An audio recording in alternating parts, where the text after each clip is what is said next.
नमस्कार दोस्तों, आप लोगों का वीके स्टडी चैनल इलाहाबाद पर हार्दिक स्वागत है। आज हम इस सेशन में काल और वचन के बारे में बात करेंगे।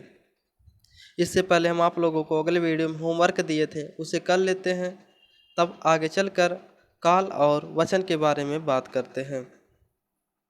2 चैप्टर हम आज एक ही वीडियो में ख़त्म कर देंगे। तो पहला क्वेश्चन था fill in the blanks will suitable words given in the bracket. उसमें का पहला क्वेश्चन ये था he can not space my offer. तो इसमें एक्सेप्ट भरा जाएगा, जो एक्सेप्ट माने स्वीकारना होता है और एक्सेप्ट माने आशा करना होता है। दूसरा क्वेश्चन है, तो पहले में एक्सेप्ट भरा जाएगा। दूसरा क्वेश्चन बी है उसमें का do not walk space footed. तो इसमें बियर माने पहनना होता है या फैलाना होता है, जो कि बेयर मीन्स नंगे पाँव होता है, तो इसमें बेयर भरा जाएगा कि यानी नंगे पाँव चलना। दूसरे क्वेश्चन पे आते हैं, सर्वसम्मता कितने शर्त हैं? तो सर्वसम्मता की 4 शर्तें हैं, जिसे पहला यस यस यानी कि भुजा भी जिसकी तीनों संगत भुजाएं बराबर हों तो दोनों त्रिभुज सर्वांगसम होते हैं। यानी कि एक त्रिभुज ए है और एक त्रिभुज ए है, इसका ए बी सी यहाँ पर नामांकन करिए पी क्यू आर।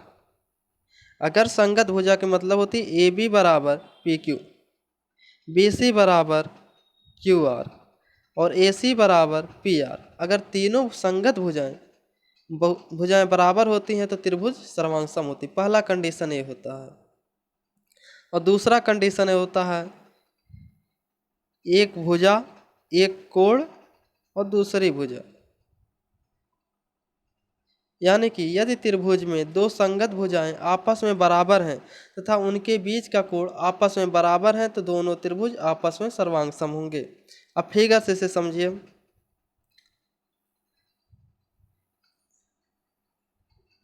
एक कोई त्रिभुज ए बी सी है और एक त्रिभुज पी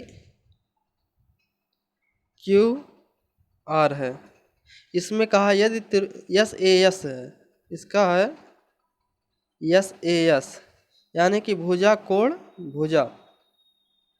तो यदि त्रिभुज में 2 संगत भुजाएं आपस में बराबर हो, संगत भुजा यानी कि एक भुजा ए और एक भुजा ए बी भुजा पी क्यू और बी सी भुजा क्यू आर के बराबर है तथा उनके के बीच का कोण और कोण बी जो है कोण क्यू के बराबर है, तब त्रिभुज सर्वांगसम होते हैं। 2 कंडीशन हो चुका। तीसरा कंडीशन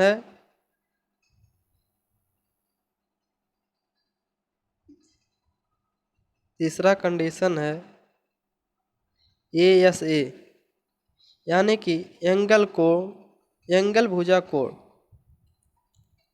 इसमें 2 कंडीशन आते हैं, एक ए एस ए कहते हैं, एक ए एस कहते हैं। दोनों कंडीशन के बारे में अभी हम बात करते हैं।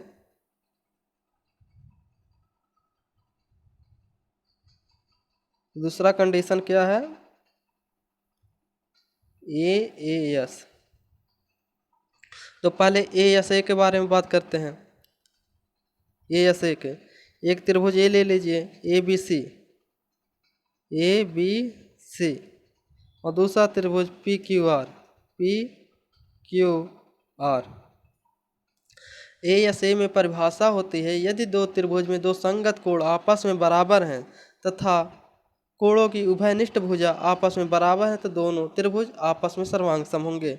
यानी कि कोण बी ले लीजिए कोण क्यू, दूसरे में कोण सी लीजिए कोण आर लीजिए। यदि ये दोनों संगत कोण आपस में बराबर होंगे तो तथा इनके बीच की उभयनिष्ठ भुजा आपस में बराबर हो तो त्रिभुज सर्वांगसम होते हैं।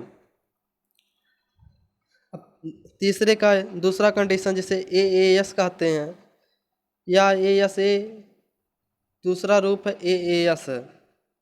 इसमें भी देख लीजिए, इसका परिभाषा होता है यदि 2 त्रिभुज के 2 संगत कोण आपस में बराबर हो तथा कोई एक भुजा आपस में बराबर हो तो दोनों त्रिभुज आपस में सर्वांगसम होंगे। तो त्रिभुज ले लीजिए ए बी सी और एक P Q R, A B C P Q are.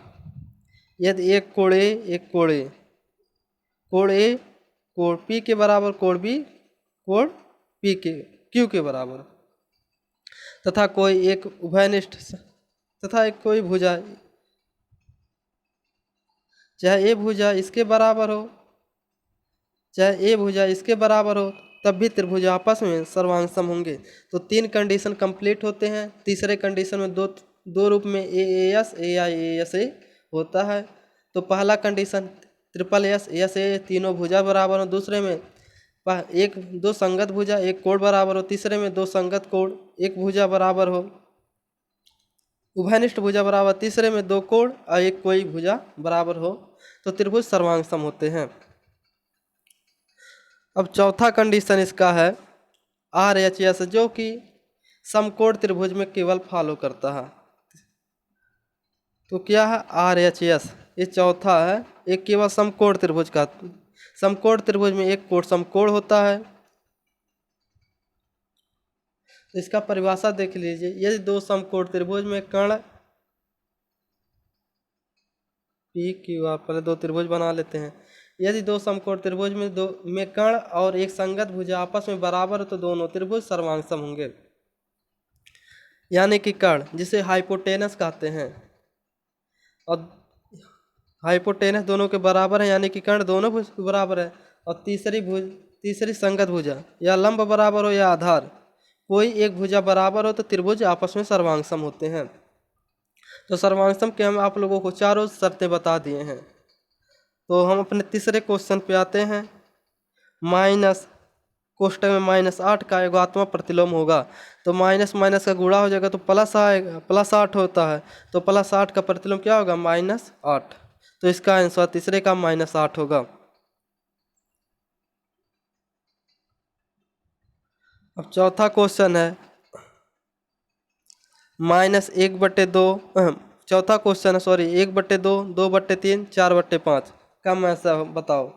तो भिन्नों का मैसा बराबर होता है अंशों का मैसा बट्टे हरों का लैसा। तो भिन्नों का मैसा जब निकालेंगे तो 1, 2, 4 का मैसा 1 आएगा और 2, 3, 5 का मैसा 30 आएगा। तो इसका आंसर 1/30 आएगा। पांचवा क्वेश्चन है गयासुद्दीन बलबन दिल्ली का शासक कब बने?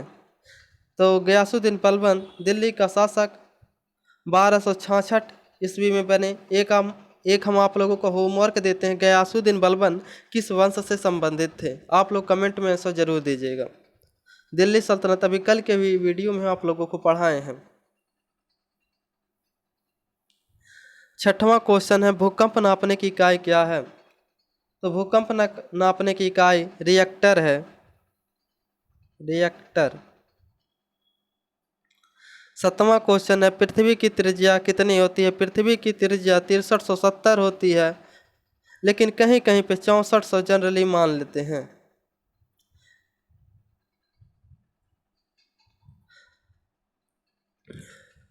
आठवां क्वेश्चन है वायु दाब का मापन किस में किया जाता है? तो वायु दाब का मापन मिलीबार में किया जाता है, मिलीबार।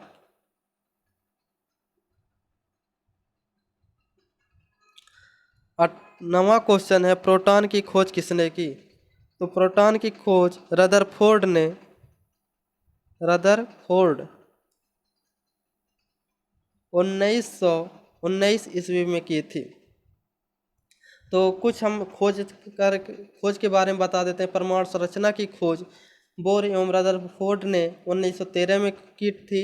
इलेक्ट्रॉन की खोज जे थॉमसन ने 1897 में की थी। न्यूट्रॉन की खोज चैडविक ने 1932 में की थी। परमाणु संख्या की खोज मोजले ने 1913 में की थी। परमाणु सिद्धांत का खोज डाल्टन ने 1803 ईस्वी में की थी। और हम इलेक्ट्रॉन प्रोटॉन न्यूट्रॉन के खोजकर्ता का ट्रिक बताते हैं। इसका ट्रिक है ईंट पर नाच, ईंट पर नाच। तो ई से इलेक्ट्रॉन होता है। इलेक्ट्रॉन का खोज थॉमसन या थॉमसन से आप लोग कोरिलेट कर लीजिएगा। पै से प्रोटॉन होता है, इसका खोज रदरफोर्ड ने किया था। न से न्यूट्रॉन है जिसका खोज चैडविक ने किया था। 10वां क्वेश्चन और लास्ट क्वेश्चन है, सौरमंडल में सूर्य के सबसे नजदीक ग्रह कौन है? तो सौरमंडल में सूर्य के नजदीक ग्रह बुध है। तो ग्रहों की संख्या सर्वप्रथम 9 थी, वर्तमान में ग्रहों की संख्या 8 है, जो कि सूर्य के सबसे नजदीक ग्रह बुध है। तो आते हैं अब वचन पर।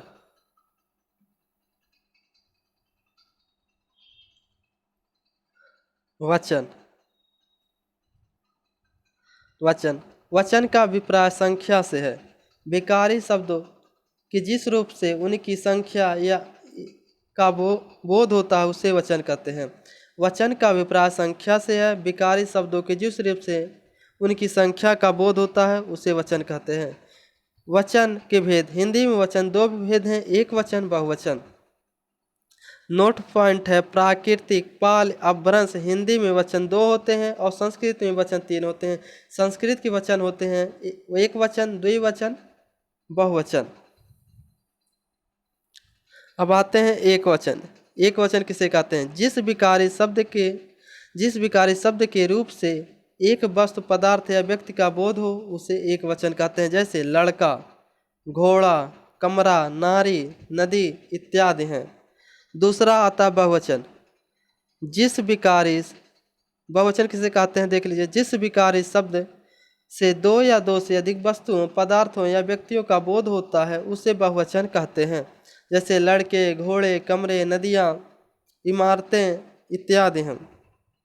विशिष्ट तथ्य यानी कि नोट्स पॉइंट है, व्यक्ति और भाववाचक संज्ञाओं का बहुवचन नहीं होता है। हम आप लोगों को संज्ञा के चैप्टर में व्यक्ति और भाववाचक संज्ञाओं का बहुवचन नहीं होता बता चुके हैं। यहाँ पर फिर से एक बार रिपीट हो जा रहा है। यदि बहुवचन बनाएंगे तो जातिवाचक संज्ञा हो जाती है। अब उदाहरण देखते हैं कैसे।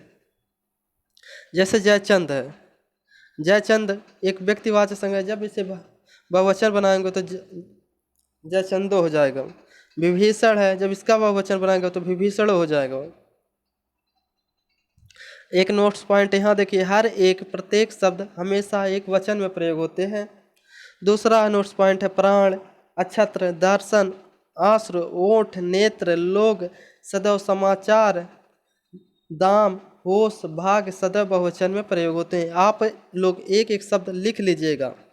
तो बहुवचन में कौन से शब्द प्रयोग करते हैं? प्राण, अक्षत्र, दर्शन, आश्र, ओठ, नेत्र, लोग, सदैव, समाचार, दाम, होश, भाग्य सदैव बहुवचन में प्रयोग करते हैं। आप लोगों में प्राण जो कि पूछा गया है कि कौन सा वचन में है, तो प्राण बहुवचन में प्रयोग होता है। अगला पॉइंट है, आदर्श सूचक शब्द सदैव बहुवचन में होते हैं। जैसे पिताजी, भैया जी, गुरु जी, श्रीमान जी। अगला पॉइंट है, भाववाचक संज्ञा सदैव एक वचन में होते हैं। जैसे सुंदरता, बुढ़ापा, कुरूपता, मिठास, बचपन, सुंदरता, ये सब एक वचन में आते हैं। एक वचन बनाने के लिए कुछ शब्द जोड़ जाते हैं, जैसे गण, वृंद, लोग, वर्ग जोड़ दिए जाते हैं, सब बहुवचन में बन जाते हैं। जैसे श्रोता है, उसमें गण जो जोड़ देंगे तो श्रोतागण। लेखक है, उसमें वर्ग जोड़ देंगे तो लेखक वर्ग। पाठक है, उसमें गण जोड़ देंगे तो पाठक वर्ग। छात्र है तो छात्रवृंद जोड़ देंगे तो बहुवचन। अधिकारी है तो अधिकारी वर्ग हो जाएगा। आप लोग हैं, आप में लोग जोड़ देंगे तो आप लोग जो बहुवचन में जाएंगे। कर्मचारी है, स्त्री जन है, नारी वृंद है। अगला फैक्ट है, मानव शब्द एक वचन और बहुवचन दोनों में प्रयुक्त होता है। द्रव्यवाचक संज्ञाएं सदैव एक वचन में होती हैं। अब कुछ शब्दों हैं जो कि एक वचन से बहुवचन बनाए गए हैं, उन्हें देख लीजिए। शाखा का शाखाएं, कथा का कथाएं, लता का लताएं, रात का रातें, तिथि का तिथियां, नीति का नीतियां।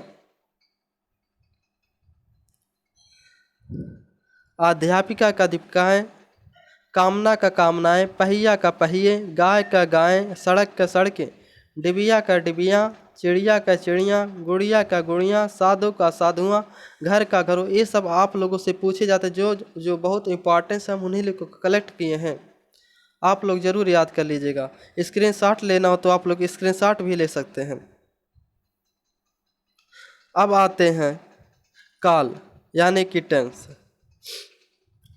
क्रिया के उस रूपांतरण को काल कहते हैं जिससे उसके कार्य, व्यापार का समय और उसकी पूर्ण अथवा अपूर्ण अवस्था का बोध होता है, उसे काल कहते हैं। काल किसे कहते हैं? क्रिया के उस रूपांतरण को काल कहते हैं जिससे उसके कार्य, व्यापार, समय और उसकी पूर्व अथवा अपूर्व अवस्था की बोध होता है, उसे काल कहते हैं। काल के भेद, काल के 3 भेद होते हैं: वर्तमान काल, भूतकाल, भविष्यकाल। तो वर्तमान काल के 5 भेद जनरली होते हैं और भूतकाल के 6 भेद होते हैं और भविष्य काल के 3 भेद होते हैं।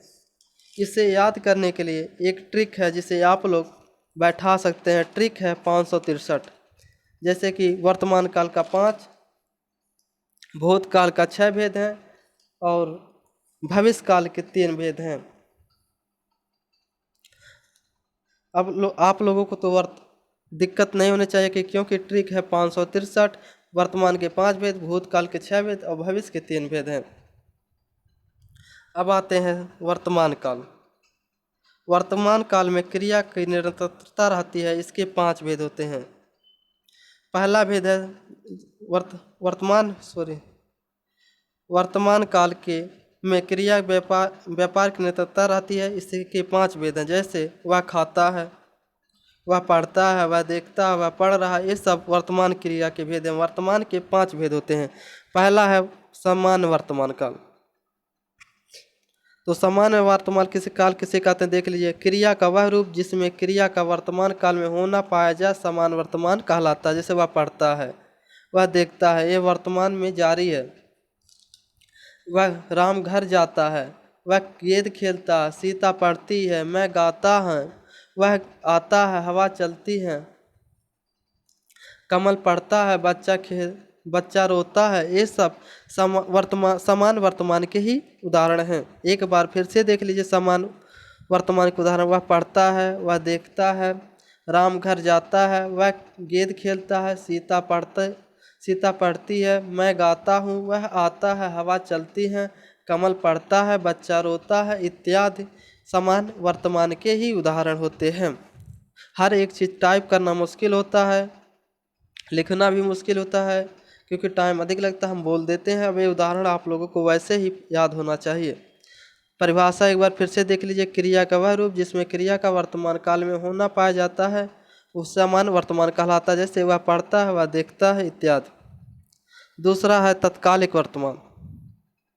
इससे यह पता चलता है कि क्रिया वर्तमान काल में हो रही है, यानी कि काम जारी है। जैसे मैं पढ़ रहा हूँ, वह जा रहा है, ये सब तत्कालिक वर्तमान के उदाहरण हैं। तीसरा है पूर्ण वर्तमान। इसमें वर्तमान काल में की पूर्ण सिद्धि का बोध होता है। जैसे वह आया, लड़के ने पुस्तक पढ़ी,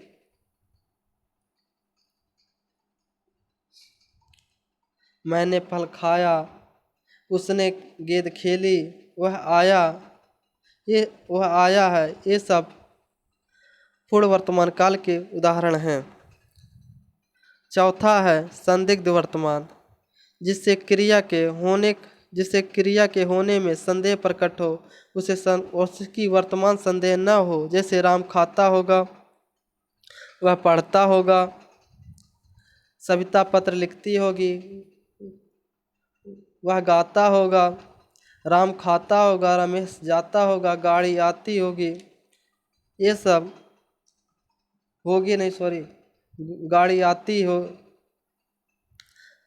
है, ये सब संदिग्ध वर्तमान काल के उदाहरण हैं। पांचवा है संभाव्य वर्तमान। इसमें वर्तमान काल में काम की पूरा होने की संभावना रहती है। जैसे वह पढ़ता हो, वह आया, वह लौटा हो। दूसरा है भूतकाल। भूतकाल में क्रिया व्यापार की समाप्ति का बोध होता है, तो भूतकाल होते हैं। इसके 6 भेद हैं। वह जैसे लड़का आया था, वह खा चुका था। पहला है सामान्य भूत, जिसमें भूतकाल की क्रिया का विशेष समय का ज्ञान हो, उसे भूतकाल का सामान्य भूतकाल कहते हैं। जैसे मोहन आया, सीता गई। अब अधिक उदाहरण इसके होते हैं। अब कितने? दूसरा आसन भूत। इसके क्रिया की समाप्ति निकट भूत में या तत्काल को सूचित होती है। जैसे सीता गई, मैं चला हूँ, मैंने आम खाया। जैसे इसमें तत्भु जैसे इसमें क्रिया की समाप्ति के निकट पहुंचे, जैसे सीता गई है, अब पहुंचने वाली है लगभग, ये समाप्ति के निकट है, इसलिए इसे असनभूत कहते हैं। तीसरा है पूर्णभूत। क्रिया के उस रूप को पूर्णभूत कहते हैं जिसमें क्रिया की समाप्ति के समय का स्पष्ट बोध होता है कि क्रिया समाप्त हुई, काफ़ी समय बीता। जैसे सीता गई थी, वह आया था, उसने मोहन को मारा था। अपूर्णभूत, इससे ज्ञात होता कि क्रिया भूत काल में हो रही थी किंतु उसकी समाप्ति का पता नहीं चलता। जैसे सीता जा रही थी, सुरेश गीत गा रहा था, गीता सो रही थी।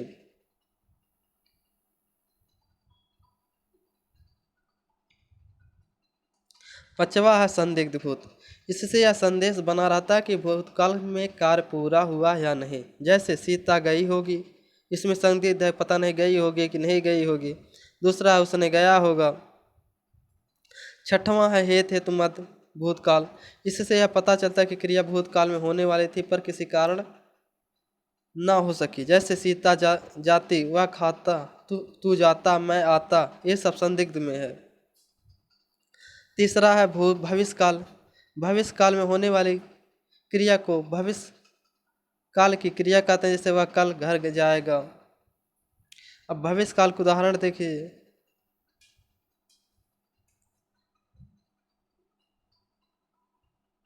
इसके तीन भेद होते हैं भविष्यकाल के: समान भविष्यकाल, संभाव्य भविष्यकाल, हेतु हेतु मध्य भविष्यकाल।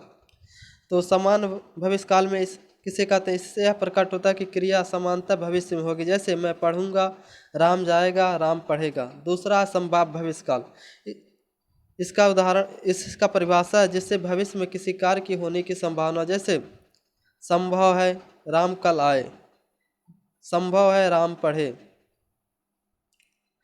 तीसरा है हेतु हेतु मत भविष्यकाल। इसका परिभाषा है इसमें क्रिया की होना दूसरी क्रिया के होने पर निर्भर करता है। जैसे वह आए तो मैं जाऊँ, वह कमाए तो मैं खाऊँ, छात्रवृत्ति मिले तो मैं पढ़ूँ। छात्रवृत्ति मिले तो राम पढ़ो, या छात्रवृत्ति मिले तो मैं पढ़ूँ, इत्यादि उदाहरण होते हैं।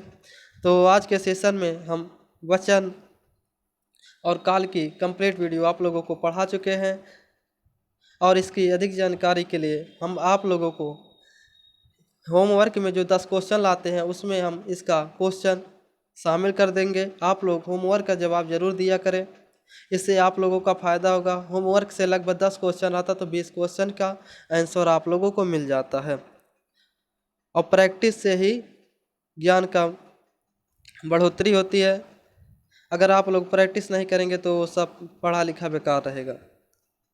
यानी इससे फ़ायदा नहीं करेगा कि होमवर्क से कि आप लोग जब कमेंट में देंगे तो इसका पूरा जवाब देंगे तो लिखने का भी हैबिट बनेंगे, क्या क्या हम सोच कर लिख सकते हैं, इत्यादि आप लोगों को फ़ायदा होगा। तो इसमें पहला क्वेश्चन है,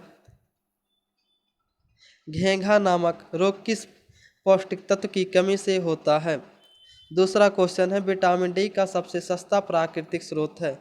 तीसरा क्वेश्चन है, निम्नलिखित में से कौन सी मानवकृत आपदा नहीं? विकल्प ए अग्निकुंड, विकल्प बी बम विस्फोट, विकल्प सी रेल दुर्घटना, विकल्प डी भूकंप।